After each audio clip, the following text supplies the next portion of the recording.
ఓం శాంతి. ఈరోజు మురళి డేట్ 7 మే 2025. బాబా చెప్తున్నారు, మధురమైన పిల్లలు, జ్ఞానయోగాల ద్వారా నిశ్చయం లభిస్తుంది, సాక్షాత్కారాల ద్వారా లభించదు. సాక్షాత్కారాలు కూడా బ్రహ్మలో నిర్ణయించబడి ఉన్నాయి. వాటి వలన ఎవ్వరికీ కళ్యాణం జరగదు. ప్రశ్న: తండ్రి చూపించిన శక్తి ఏది? కానీ తండ్రి వద్ద ఆ గారడి తప్పకుండా ఉంది. జవాబు: భగవంతుడు సర్వశక్తివంతుడని, వారు చనిపోయిన వారిని కూడా బతికించగలరని మనుషులు భావిస్తారు. కానీ ఆ శక్తిని చూపించనని బాబా అంటారు. అయితే ఎవరైనా తీవ్రమైన భక్తి చేస్తే వారికి సాక్షాత్కారం చేయిస్తాను. ఇది కూడా డ్రామాలో నిర్ణయించబడి ఉంది. సాక్షాత్కారం చేయించే ఇంద్రజాలం తండ్రి వద్ద ఉంది. అందువలన ఇంట్లో కూర్చుని ఉన్న బ్రహ్మ సాక్షాత్కారము లేక కృష్ణుని సాక్షాత్కారము అవుతుంది. పాట: నా మనస్సు అనే ద్వారం వద్దకు ఎవరు వచ్చారు? ఓం శాంతి. ఇది పిల్లలు అనుభవంతో పాడిన పాట. సత్సంగాలు చాలా ఉన్నాయి. ముఖ్యంగా భారతదేశంలో అనేక సత్సంగాలు, అనేక మతాంతరాలు ఉన్నాయి. వాస్తవానికి అవేవి సత్సంగాలు కావు. ఉన్న సత్సంగం ఒకటే.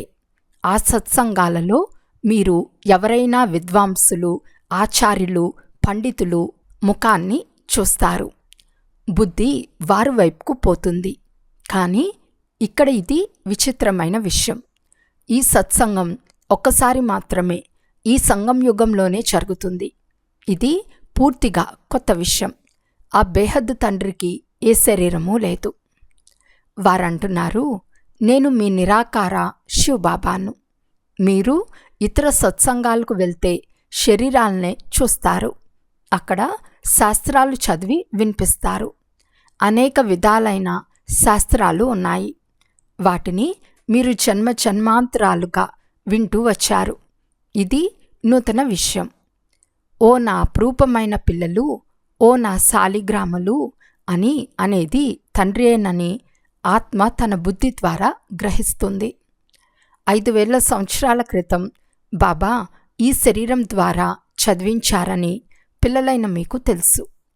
మీ బుద్ధి చాలా దూరంగా వెళ్ళిపోతుంది. బాబా వచ్చారని తెలుస్తుంది. బాబా అను పదం ఎంత మధురమైనది. తానే తల్లి తండ్రి.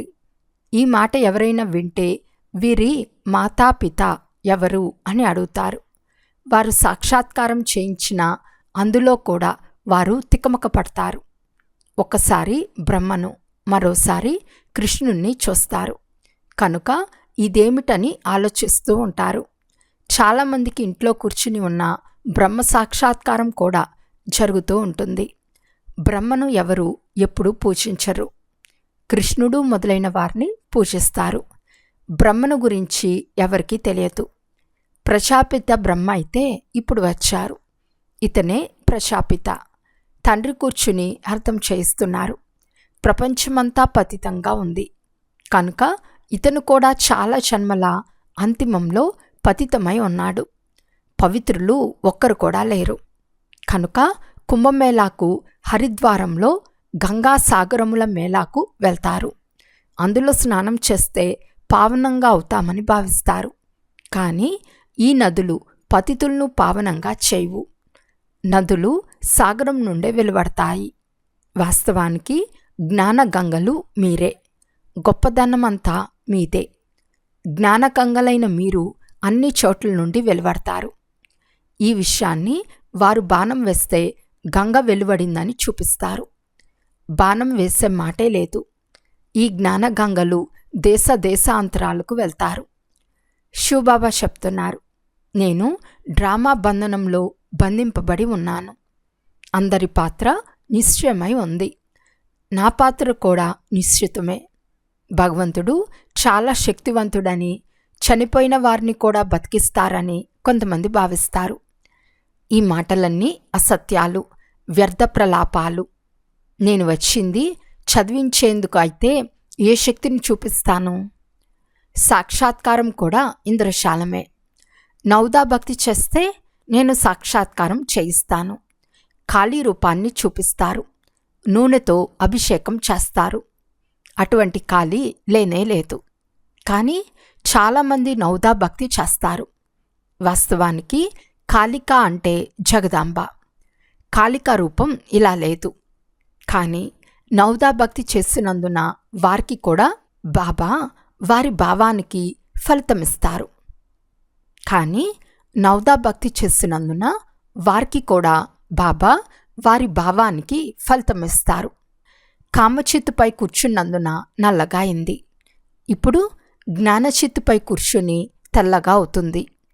ఏ కాళిక అయితే జగదాంబగా అయిందో ఆమె సాక్షాత్కారం ఎలా చేయిస్తుంది?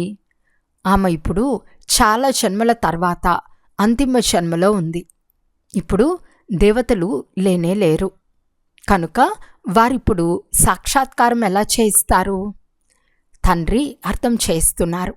ఈ సాక్షాత్కారం చేయించే తాళం చెవి నా చేతిలో ఉంది. వారి భావనను పూర్తి చేసేందుకు అల్పకాలం కొరకు సాక్షాత్కారం చేయిస్తాను. కానీ వారెవ్వరూ నన్ను కలుసుకోలేరు. ఉదాహరణకి ఒక్క కాళికాదేవిని చూపిస్తారు. ఈ విధంగా హనుమంతుడు, గణేశుడు మొదలైన వారు చాలామంది ఉన్నారు. సిక్కులు కూడా గురునానక్ను చాలా భక్తి చేస్తే వారికి కూడా అతని సాక్షాత్కారం అవుతుంది. కానీ వారు క్రిందకు దిగుతారు. ఇతను గురునానక్ను భక్తి చేశాడని బాబా పిల్లలకు చూపిస్తారు. అయినా ఆ భక్తునికి సాక్షాత్కారం చేయించేది నేనే. అతడెలా చేయిస్తాడు? అతని వద్ద సాక్షాత్కారాలు చేయించే తాళం చెవి లేదు కదా అని బాబా పిల్లలకు అర్థం చేయిస్తారు. నాకు వినాశనము, స్థాపనా సాక్షాత్కారాలను కూడా ఆ బాబాయే చేయించారని ఈ బ్రహ్మ చెప్తున్నారు. కానీ సాక్షాత్కారం వలన ఎవ్వరికీ కళ్యాణం జరగదు. ఇటువంటి సాక్షాత్కారాలు చాలామందికి అయ్యేవి. వారు ఈరోజు జ్ఞానంలో లేనే లేరు. మాకు సాక్షాత్కారం అవుతే నిశ్చయం అవుతుందని చాలామంది పిల్లలు అంటారు. కానీ సాక్షాత్కారం వలన నిశ్చయం ఏర్పడచాలదు. జ్ఞానయోగాల ద్వారా నిశ్చయం లభిస్తుంది. 5000 సంవత్సరాల క్రితం కూడా ఈ సాక్షాత్కారాలు చేయించేది నేనే అని చెప్పాను. మీరాబాయికి కూడా సాక్షాత్కారం అయ్యింది. అలాగని ఆత్మ అక్కడకు వెళ్ళిపోయిందని కాదు. కూర్చుని ఉండగానే సాక్షాత్కారాలు అవుతాయి. కానీ నన్ను ప్రాప్తి చేసుకోలేరు.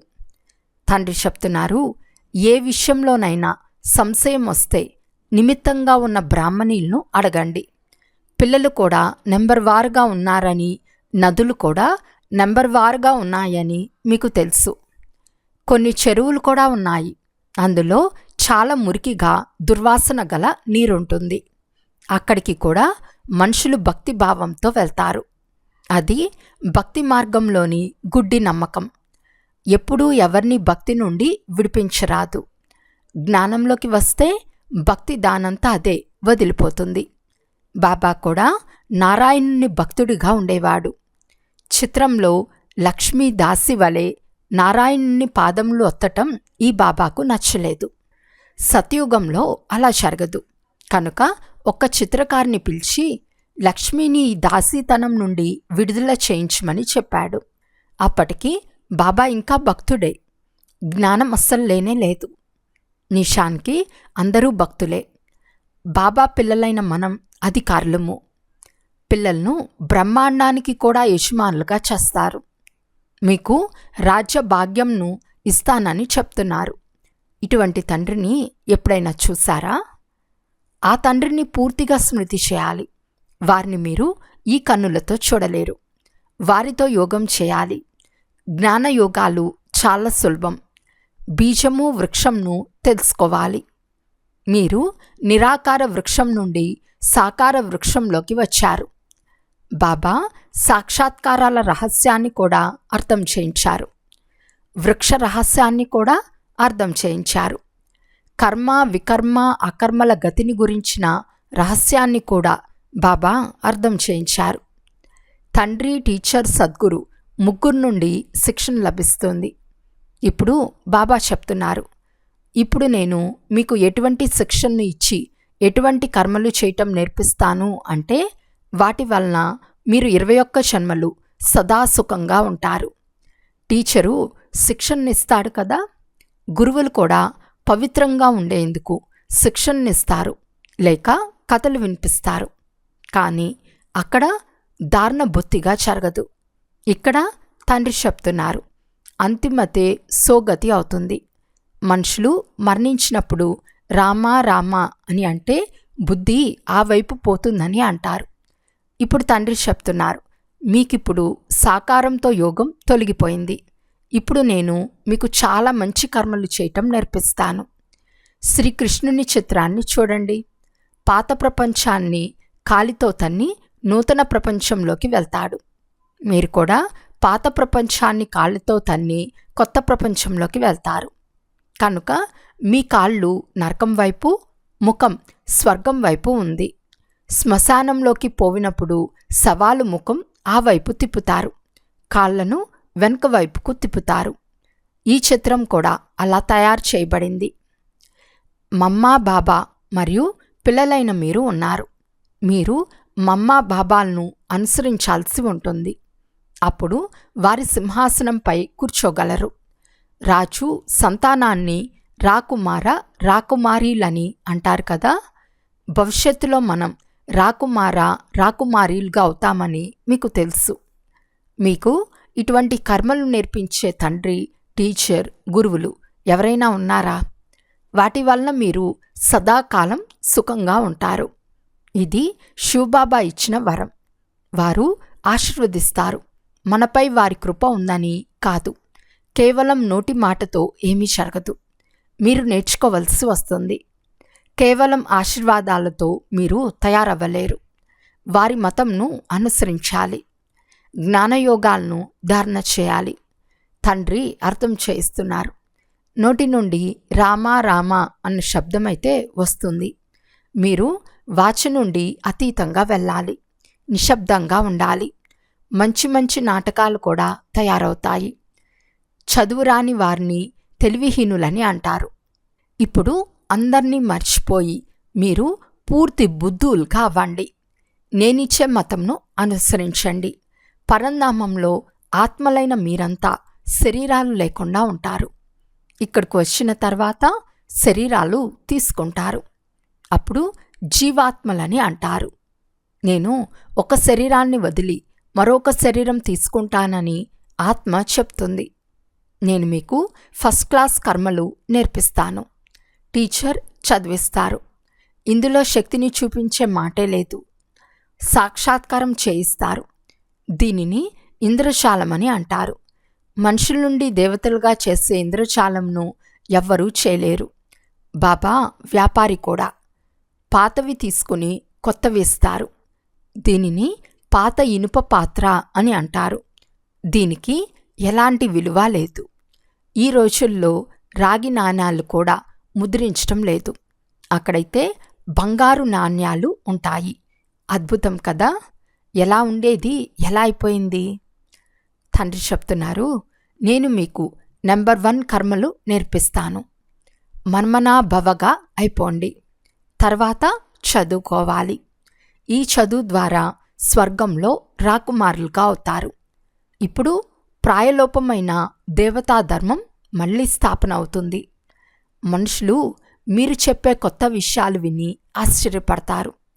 స్త్రీ పురుషులు కలిసి ఉంటూ పవిత్రంగా ఉండటం ఎలా సాధ్యమవుతుంది అని అంటారు. బాబా చెప్తారు, భలే కలిసే ఉండండి, లేకుంటే ఎలా తెలుస్తుంది? మీ మధ్యలో జ్ఞాన ఖడ్గంను ఉంచుకోండి. ఇంత సాహసం చూపించాలి. పరీక్ష జరుగుతుంది. మనుషులు ఈ మాటలు విని ఆశ్చర్యపడతారు. ఎందుకంటే శాస్త్రాల్లో ఇటువంటి విషయాలు లేనేలేవు. ఇక్కడ ప్రాక్టికల్గా శ్రమ చేయవలసి వస్తుంది. గాంధర్వ వివాహం అనే శబ్దం కూడా ఇక్కడిదే. ఇప్పుడు మీరు పవిత్రంగా అవుతారు. కనుక సాహసం చూపించమని బాబా చెప్తున్నారు. సన్యాసుల ముందు రుజువునివ్వాలి. సమర్థులైన తండ్రే ప్రపంచమంతటిని పావనంగా చేస్తారు. తండ్రి అంటున్నారు, భలే కలిసే ఉండండి, కేవలం అపవిత్రంగా అవ్వరాదు. ఇవన్నీ యుక్తులే. చాలా గొప్ప ప్రాప్తిని పొందుతారు. కేవలం ఈ ఒక్క జన్మ మాత్రం బాబా ఆదేశానుసారం పవిత్రంగా ఉండండి. జ్ఞాన యోగాల ద్వారా 21 జన్మలకు సదా ఆరోగ్యవంతంగా అవుతారు. ఇందులో శ్రమ ఉంది కదా. మీరు శక్తి సైన్యం మాయపై విజయం పొంది జగజ్జీతులుగా అవుతారు. అందరూ అవ్వలేరు. ఏ పిల్లలైతే పురుషార్థం చేస్తారో వారే ఉన్నత పదవిని పొందుతారు. మీరు భారతదేశంనే పవిత్రంగా చేసి మళ్ళీ భారతదేశంపైనే రాజ్యపాలన చేస్తారు. యుద్ధం ద్వారా ఎప్పుడు విశ్వచక్రవర్తి పదవి లభించదు. ఇది అద్భుతం కదా. ఈ సమయంలో అందరూ పరస్పరం పోట్లాడుకుని సమాప్తమైపోతారు. వెన్న భారతదేశానికి లభిస్తుంది. ఇప్పించేవారు మాతలు, మెజార్టీ మాతలే ఉన్నారు. ఇప్పుడు బాబా చెప్తున్నారు, జన్మ జన్మాంతరాలు మీరు గురువులను ఆశ్రయిస్తూ వచ్చారు, శాస్త్రాలు చదువుతూ వచ్చారు. ఇప్పుడు నేను మీకు అర్థం చేయిస్తున్నాను. సత్యమేదో మీకు మీరే నిర్ణయించుకోండి. సత్యుగం న్యాయబద్ధమైన ప్రపంచం. మాయా అన్యాయస్తులుగా తయారు చేస్తుంది. ఇప్పుడు భారతవాసులు ధర్మ విరుద్ధంగా అయిపోయారు. ధర్మం లేనందున శక్తి లేకుండా పోయింది. అధర్మయుక్తంగా, అసత్యంగా, న్యాయ విరుద్ధంగా, బికారులుగా, దివాలా కోరులుగా అయిపోయారు. వీరు అనంతమైన తండ్రి కనుక అనంతమైన విషయాలు అర్థం చేయిస్తారు. ఇప్పుడు నేను మళ్ళీ మిమ్మల్ని ధర్మ సమేతంగా అత్యంత శక్తివంతంగా తయారు చేస్తాను. స్వర్గంగా తయారు చేయటం అత్యంత శక్తివంతమైన పని, కానీ గుప్తంగా ఉంది. మీరు గుప్త యోధులు. తండ్రికి పిల్లలపై చాలా ప్రేమ ఉంటుంది. సలహానిస్తారు. తండ్రి మతం, టీచర్ మతం, గురువు మతం, కంసాలి మతం, చాకలి మతం మొదలైన మతాలన్నీ ఇందులో వచ్చేస్తాయి. అచ్చా, మధురాతి మధురమైన అపురూపమైన పిల్లలకు మాతాపిత బాప్దాదాల ప్రియ స్మృతులు మరియు గుడ్ మార్నింగ్. ఆత్మిక పిల్లలకు ఆత్మిక తండ్రి నమస్తే. ఆత్మిక తండ్రికి ఆత్మిక పిల్లల యొక్క ప్రియ స్మృతులు మరియు నమస్తే నమస్తే నమస్తే. ధారణ కొరకు ముఖ్య సారము. ఫస్ట్ పాయింట్, ఈ ఒక్క అంతిమ జన్మలో తండ్రి ఆదేశాన్ని అనుసరించి గృహస్థ వ్యవహారంలో ఉంటూ పవిత్రంగా ఉండాలి. ఇందులో సాహసం చూపించాలి. సెకండ్ పాయింట్, శ్రీమతంను అనుసరించి సదా శ్రేష్ఠ కర్మలు చేయాలి. శబ్దం నుండి అతీతంగా వెళ్ళాలి. ఇంతవరకు చదివిన దాన్ని విని దాన్ని మర్చిపోయి తండ్రిని స్మృతి చేయాలి. వరదానము. పరిస్థితులను గుడ్ లక్గా భావించి తమ నిశ్చయం యొక్క పునాదిని గట్టి చేసుకునే అచల్ అడోల్ భవ. ఏ పరిస్థితి వచ్చినా మీరు హై జంప్ చేయండి. ఎందుకంటే పరిస్థితి రావటం కూడా గుడ్ లక్కే. ఇది నిశ్చయం యొక్క పునాదిని గట్టిగా అంటే శక్తివంతంగా చేసుకునే సాధనం. ఎప్పుడైతే మీరు ఒక్కసారి అంగదుని సమానం శక్తిశాలిగా అయిపోతారో అప్పుడు ఈ పేపర్ కూడా నమస్కరిస్తుంది. ఆ పేపర్ మొదట భయంకర రూపంలో వస్తుంది, తర్వాత దాసీగా అయిపోతుంది.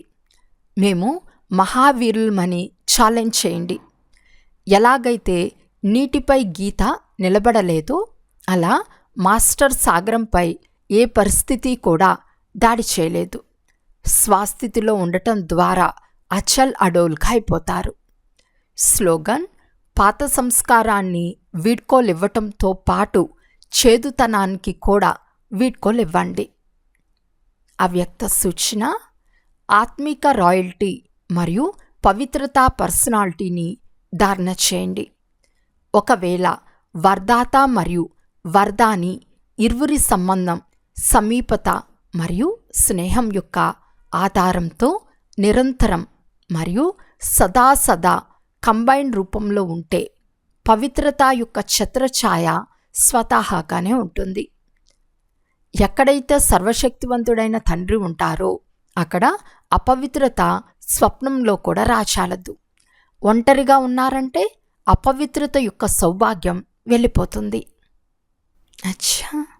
ఓం శాంతి.